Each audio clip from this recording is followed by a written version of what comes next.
Now we've got this question. A boy standing at 15 meters away from the foot of a building casts his eyes at the roof of the building.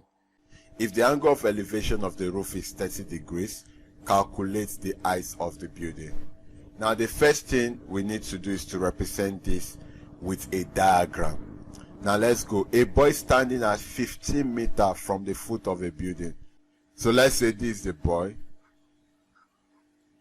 Is standing at 15 meters from the foot of a building.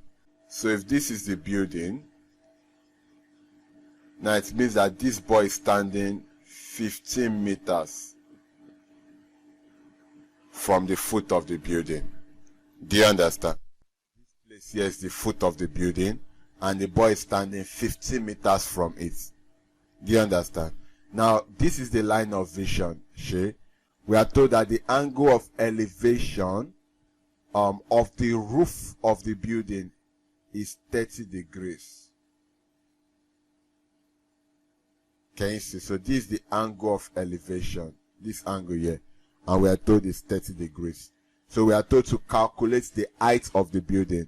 Remember, this is the building. It means that the height of the building would be h from here to this place. Do you understand? So do you see how we convert the question into diagram? Do you understand? Now we can solve this. Remember, we'll use trigonometry.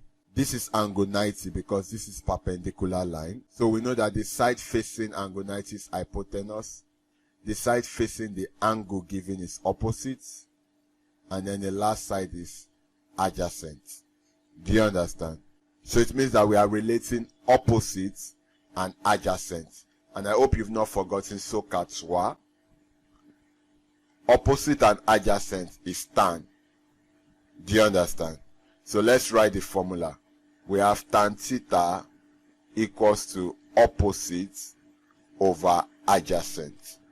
Now theta is the angle. Theta is what? 30 degrees. Opposite is what? H. Then we have adjacent is 15.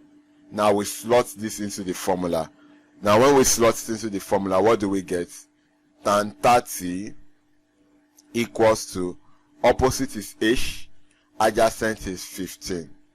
Now if you see, we're not given tan 30 in the question, but we can always find tan 30 either using a 4-figure table or using a calculator.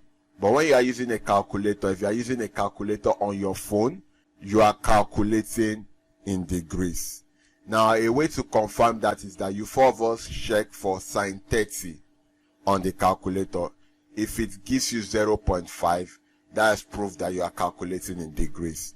If it does not give you 0.5, you have to change it from radians to degree so that you can get the right thing. Do you understand? So let's look for tan 30.